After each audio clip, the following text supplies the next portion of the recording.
Stop. You haven't subscribed to the channel yet. Subscribe now. We have new stories every day. Now, let's go. The most unpleasant thing is to live in ignorance. Is it really hard to admit that you are tired of marriage and no longer love a person?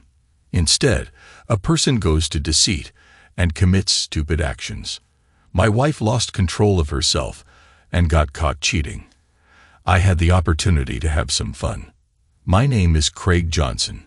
I have been married for 17 years to Carolyn. The woman I believed loved me completely. Turns out I was clueless. For the past 6 years, she has been having an affair with her boss, the owner of the real estate firm where she works. We have 3 children, a 16-year-old daughter, a 12-year-old son, and a beautiful little girl who just turned 2. I love them all dearly, except for my wife. By the way, I'm a detective sergeant. About 2 months ago, my youngest daughter had a fall at daycare, and my wife was unavailable to pick her up. So, Daddy to the rescue. I sped there in my unmarked car with the lights flashing and rushed in to get her. She was sucking on a lollipop and sniffling. I checked her out, gave her a kiss, and ruffled her hair. The older kids hated that, but she loves it. I left her laughing and went to talk to the daycare manager. She informed me that Gidget had fallen and had a deep cut on her calf. They had called an ambulance, which was on its way. I sat with my daughter and soon had her laughing again. The EMTs arrived and recommended taking her to the emergency room for stitches. So I followed the ambulance to the hospital. I tried to contact my wife, but it went to voicemail. I sent a message and then used the locator app, as Lenny often misplaced her smartphone. The app showed she was at the Holiday Inn, just 7 miles away. I stayed with my daughter while she got her stitches. Once she was done, we signed the necessary forms, and I retrieved the folding infant seat from the trunk. I installed it in the back seat and secured her in. Then we went to find her mother. My stomach was starting to reject the hero sandwich I had eaten for lunch. I pulled into the Holiday Inn parking lot just in time to see Carolyn and her boss, Arthur Ashe, coming out of the lobby. They were walking hand in hand, and his left hand was on her back. They laughed and smiled at each other, and then she kissed him. It was exactly the kind of kiss she usually gives me. I don't know how to explain it exactly, but it is. I stopped the big Ford and adjusted the dashboard camera to watch them approach her Lincoln Aviator. She turned to him and kissed him passionately. It was a rather unexpected maneuver. At least she didn't do that to me. His hand was slipping. Yes, it was slipping by her stockings. The funny thing is that I asked her to wear stockings only when we were together. Then she reached into her pocket and pulled out her underwear, which I gave her for our anniversary. She smiled and handed them to him. It's over, I remember thinking. They laughed, kissed again, and then she got into her car and drove away. Suddenly, I saw the brake lights, and she screeched to a stop.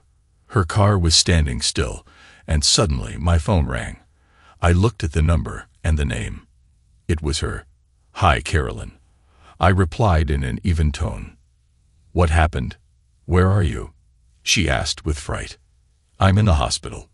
The baby is fine. Where are you?" "I couldn't reach you on the phone," I replied.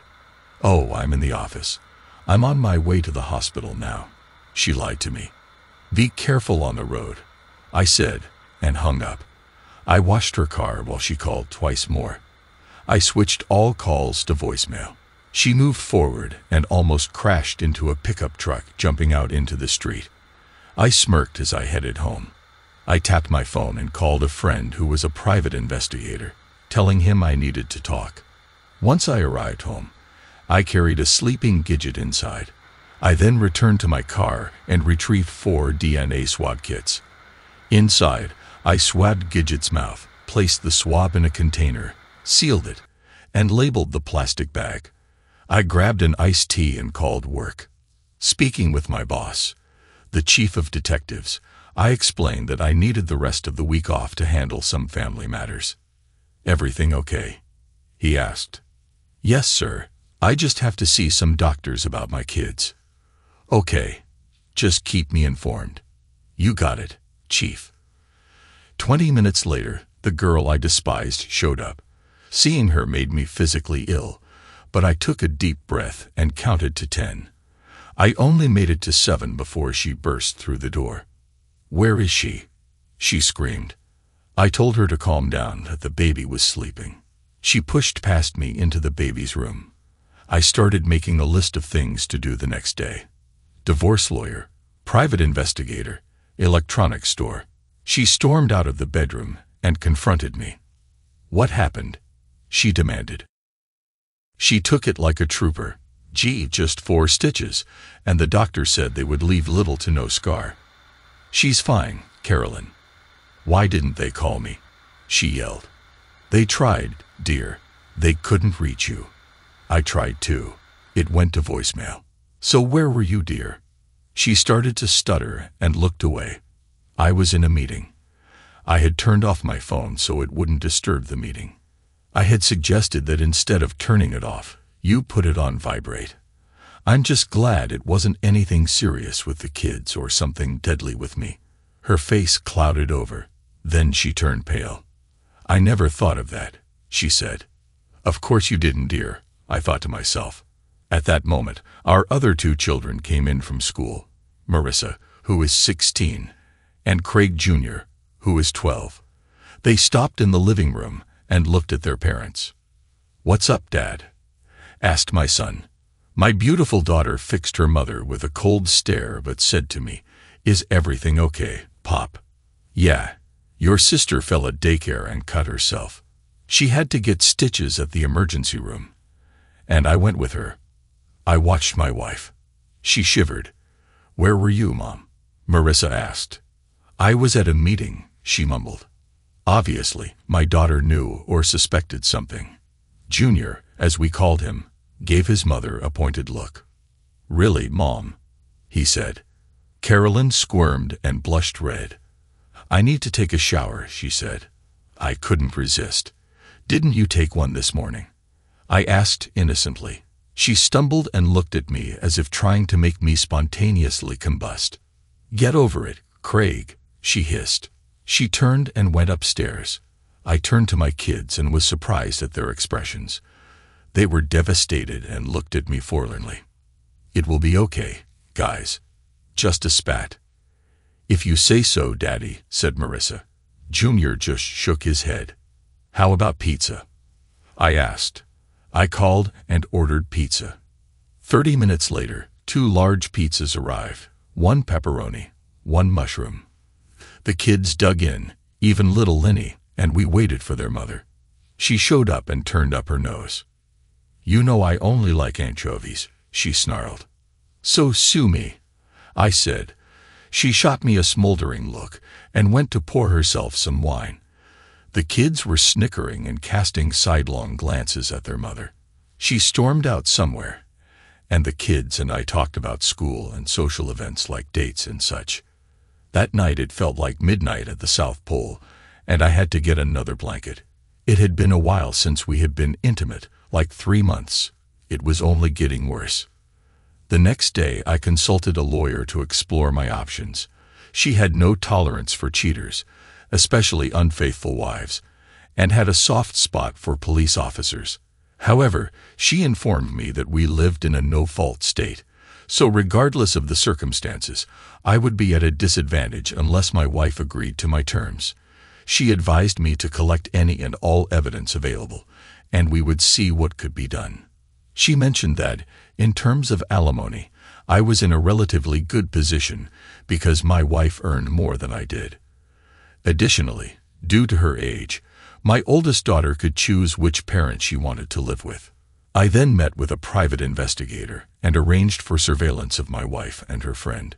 He was a good friend and a former colleague, so the cost would be manageable, and I would obtain all the necessary evidence.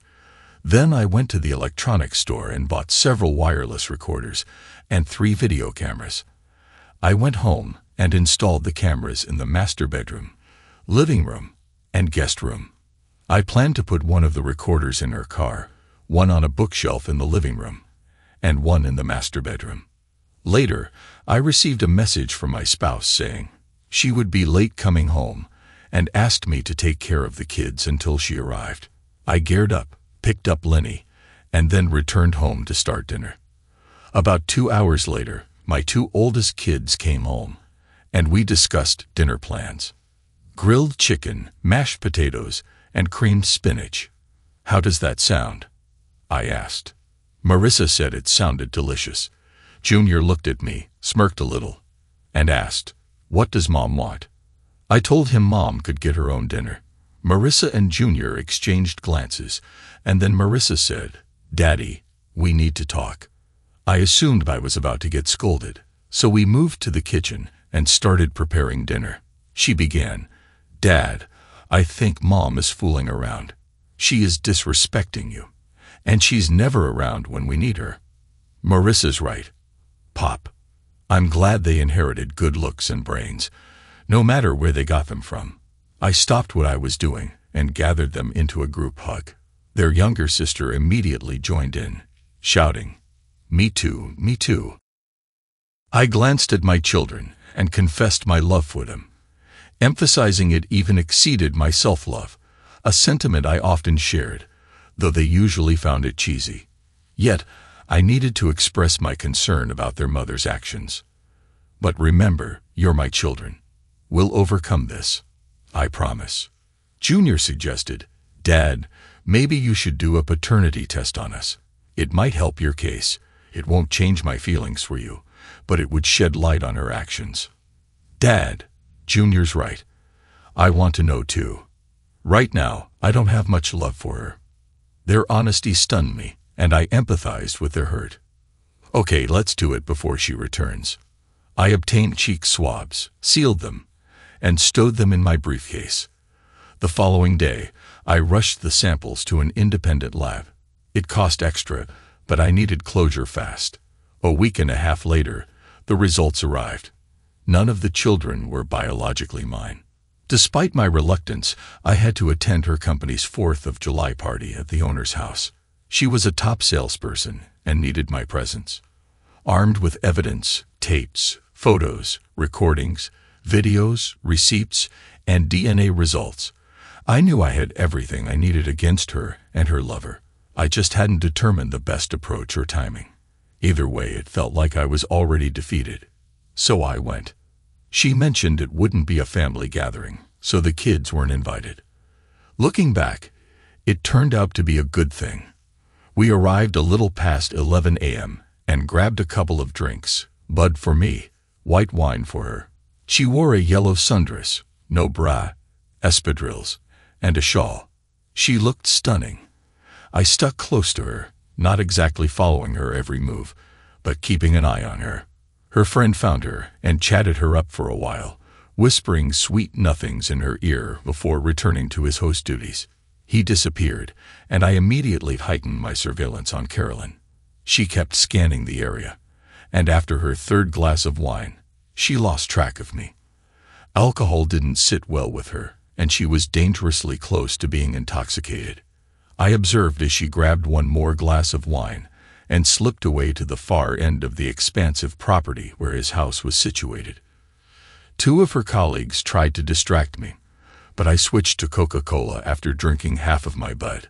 They were a little drunk, but I managed to follow her as she headed to the corner of the garden shed and disappeared behind it.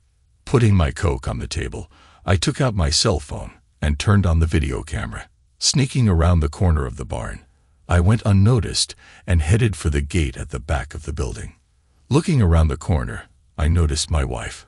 I was extremely lucky, if I may say so, because I witnessed my wife cheating on me. I won't go into details, but it looked terrible. But apparently, they both liked it. The only thing I realize is that what used to belong to me is no longer mine. I took a couple of pictures and headed in their direction. I reached for his ridiculous man bun, grabbed hold of it, and pulled him away from my wife. Spinning him around, I delivered a powerful right hook to his face, shattering his nose and fracturing his left cheekbone. In the process, I ended up injuring my hand. He slumped to the ground unconscious, while Carolyn collapsed beside the shed. Quickly, I retrieved my handcuffs and secured him to the fence post, reciting his rights as I did so.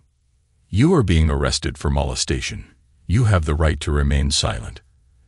Anything you say can and will be used against you in court. Carolyn's cries of confusion pierced the air. You also have the right to an attorney. If you cannot afford one, one will be provided for you. Do you understand these rights? Carolyn's panic escalated as she struggled to stand. I dialed 911 on my cell phone and waited for help to arrive. 911. What's your emergency? This is Detective Craig Johnson, badge number 714.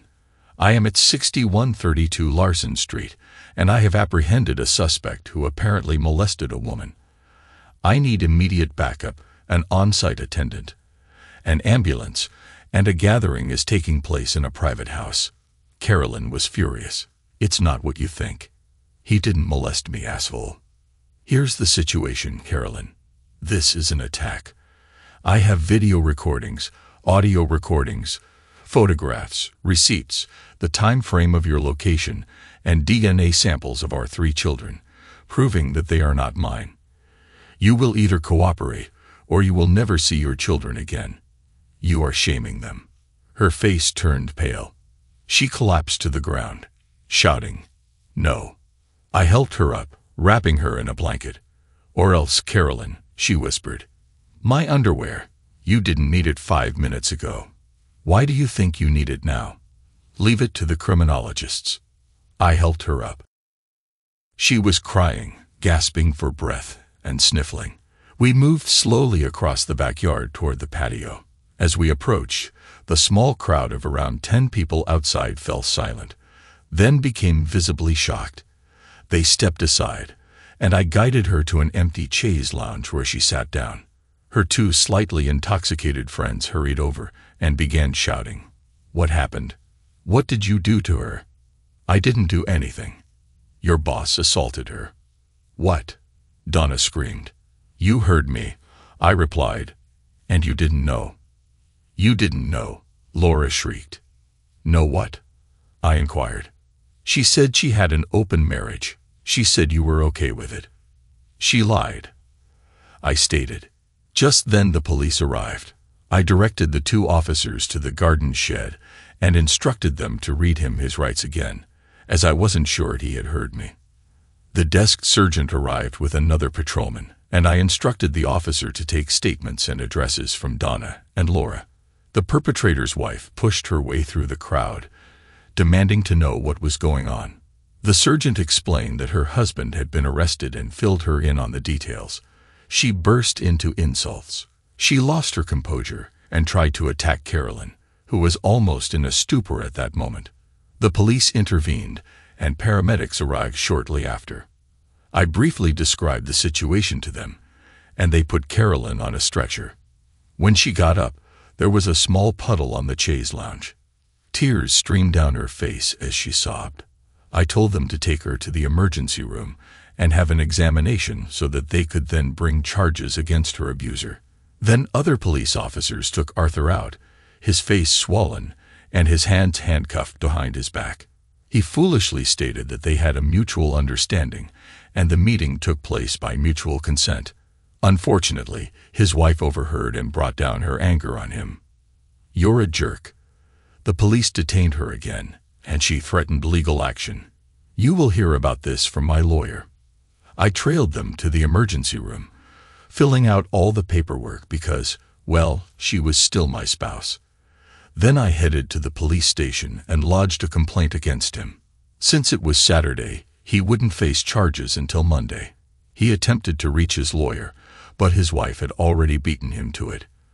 Returning to the ER, I visited my soon-to-be ex-wife. She wasn't doing well and looked visibly distressed. When she noticed me, she tried to muster a smile, but seeing my expression, she recoiled. "So, Carolyn, how long has this been going on?" She trembled, tears welling up in her eyes. "It wasn't supposed to be serious, just a brief affair. I didn't intend for it to." "Oh, come on, Carolyn." I advanced toward her, stopping just short of her face. Gidget isn't mine, Junior isn't mine, and Marissa isn't mine. That's 17 years. We've been married for 17 years. Do the math, damn it. You're supposed to be one of the top salespersons. Why, Carolyn? Why? Her tears quickly turned into a smirk as she wiped her eyes. Because I can. You're the detective.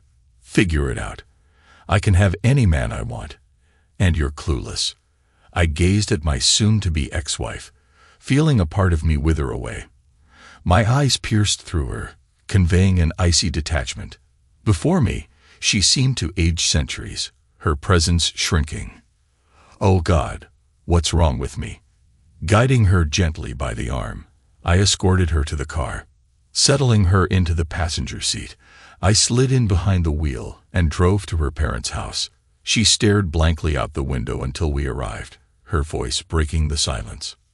What are we doing here? I want to go home. People in hell want ice water, I retorted sharply.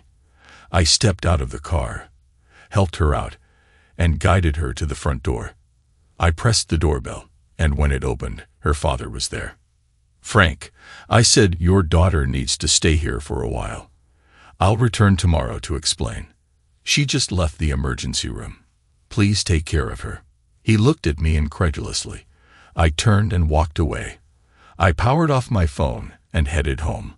Walking in, I found my kids staring at me. Where's Mom? She's with your grandparents. She'll be staying there for a bit. I briefed them on the situation, leaving out the gruesome details. After some tears and sniffles, they accepted it, understanding my actions but puzzled by hers. Welcome to the club, I thought. I collected the reports, tapes, photos, private investigators' reports, and receipts pertaining to her. I organized everything into 4 packages, excluding only the DNA results. After contacting the lawyer, I initiated the divorce proceedings and requested a restraining order citing the police report and molestation kit. I provided the DNA results to the lawyer separately, then drove to the home of the individual involved and spoke with his wife, Lorna. I apologized for the disturbance, and she sympathized with me regarding the situation. I handed her the packet of documents and advised her to utilize whatever she found helpful. She seemed hesitant but thanked me nonetheless. I departed and headed home. On the way, I made a stop at my in-laws' place, handing one of the packets to my soon-to-be ex-father-in-law. Your daughter is in a difficult situation. She needs professional help, I told him before leaving. Then I drove back home. The following day, we attended church and later went to Denny's for breakfast. I kept my phone turned off the entire day and night. Monday morning, I went to work and learned the arraignment schedule for the individual I disdain. I attended the court session and endured the proceedings.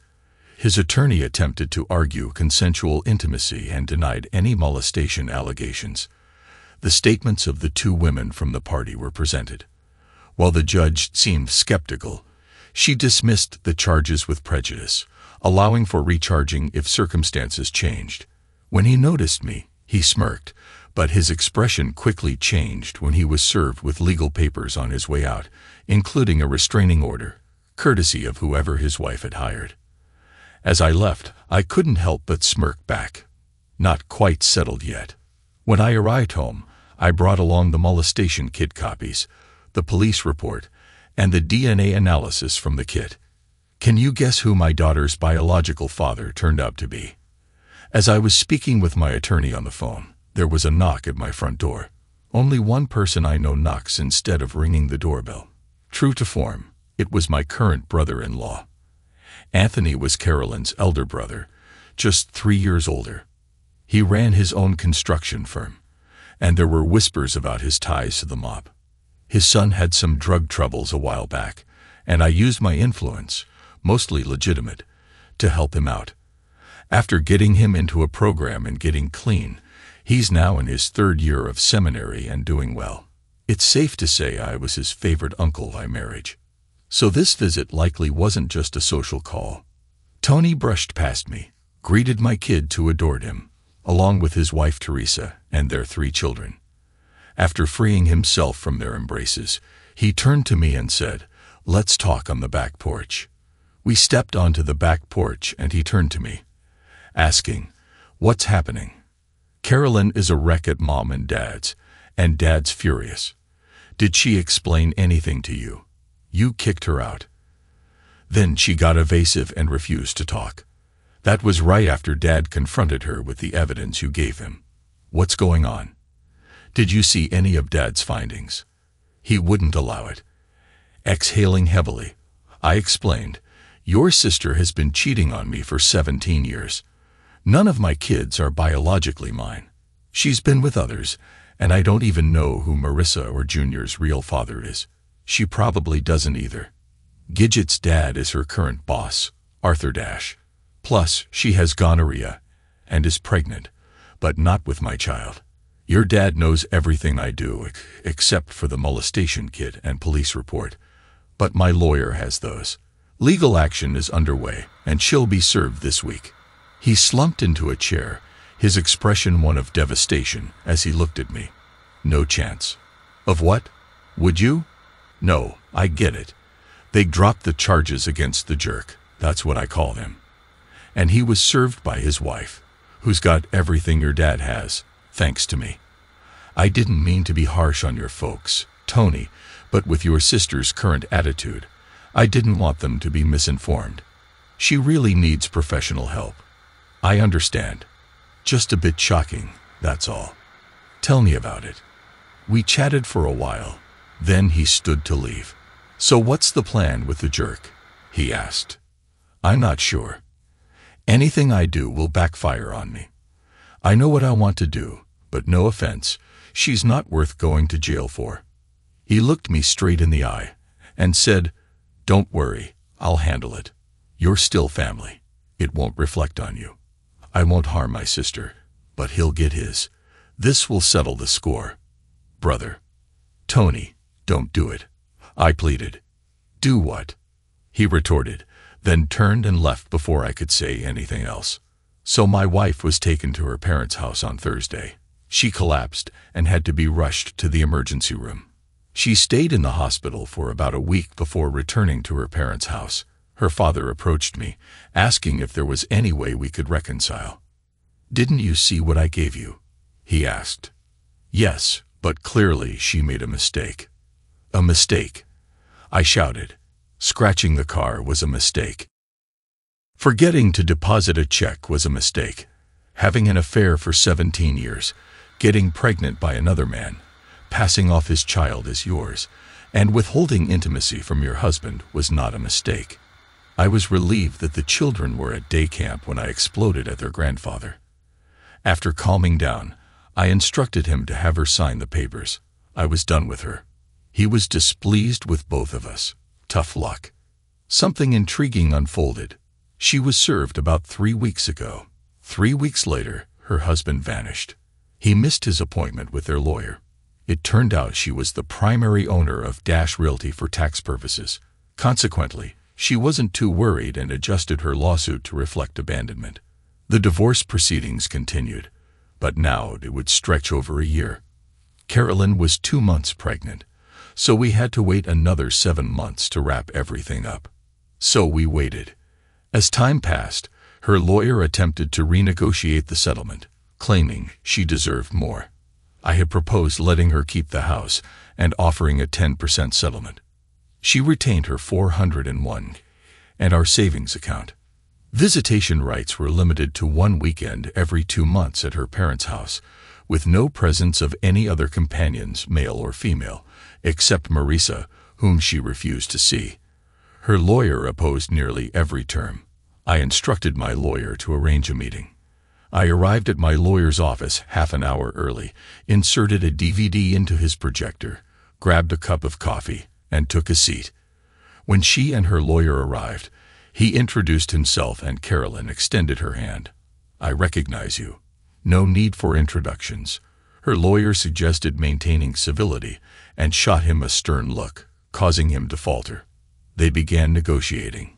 4 hours later, they hadn't made any progress. I vetoed several points and even retracted a few. Then she exploded, accusing me of being unreasonable. That's when I dropped the bomb. All right.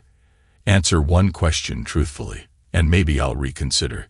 I pressed play on the DVD player. The footage showed Carolyn and the jerk leaving the Holiday Inn, captured by the dash cam of my police car.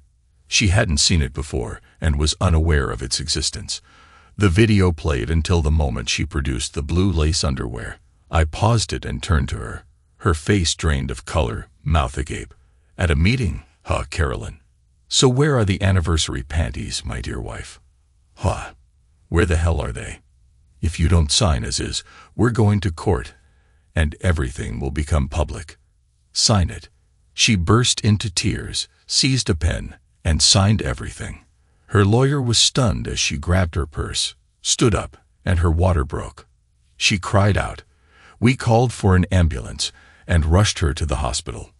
I ensured that my name wasn't on the birth certificate. She delivered a 6 pounds, 7 ounces baby boy. My lawyer demanded a DNA test. Lo and behold, it wasn't mine. Not only that, it wasn't the other guy's either. She had been cheating on her lover. The divorce was finalized, and I was finally liberated. Suddenly, I became a hot commodity in the dating scene. My daughter even called me a hottie. My son warned me to watch my back, or else I might get ambushed. Wink, wink. I visited my brother-in-law, and we shared a couple of beers. Eventually, I inquired about the other guy. Who? He responded, raising an eyebrow. Never mind, I replied. I went on some dates, but my heart wasn't in it. Approximately 2 years later, Tony and Teresa hosted a barbecue, extending invitations to everyone, even my ex-wife. While the kids kept their distance from her and the gentleman she arrived with, her young son proved to be quite charming, earning adoration from my daughters. Meanwhile, my 18-year-old daughter brought along her own companion, who, in my opinion, passed muster, though I wouldn't dare admit it to her. The man accompanying my ex-wife couldn't seem to take his eyes off my daughter, a situation I observed but opted not to intervene in so as not to embarrass her. However, as he persistently approached her, I was on the verge of stepping in when her own male friend arrived. What's going on, sweetheart? He inquired. None of your business, buddy. We were in the middle of a conversation, she retorted. Oh, pardon me, he replied. I was just trying to protect you from getting hurt. His hand began to approach, prompting her to firmly demand, "Get your hands off me," before quickly disabling him with a punch and a deft maneuver that resulted in his thumb being broken, prompting screams that attracted everyone's attention. "I don't adhere to my mother's standards, assfool," she said. Her boyfriend couldn't help but smile. "That's my girl," I mentally encouraged. Seeing the altercation, her mother ran up to her shouting, "What have you done?" My brother-in-law, who witnessed the whole incident, intervened and advised. "I think you two should leave." My brother-in-law intervened and advised. After the guests left the party, the atmosphere calmed. Then a new arrival appeared. My sister-in-law hurried over and embraced a stunning brunette, standing about 5'8", with a petite figure and legs that seemed to go on forever. She had a charming girl-next-door face with hazel eyes flecked with gold. She was breathtaking, at least in my opinion. My son came over and playfully nudged me in the ribs. "Keep your eyes to yourself, old man," he teased. "What are you talking about?" I responded. Then my sister-in-law brought the lovely lady over and introduced her. "Kurt, meet my sister, Angelina O'Malley." "Oh no, all the good ones are taken," I lamented internally. She had recently relocated, had a 10-year-old son, and was a lawyer starting anew after her husband's death in Afghanistan. Teresa looked me in the eye and said, "I filled her in on everything about you. Perhaps you two can assist each other." Angie glanced at me and said, "We can give it a shot." Thanks to everyone who took the time to listen to today's stories. If you enjoyed it, please consider liking and subscribing if you haven't already. Feel free to share your thoughts on the events in the comments below. Take care.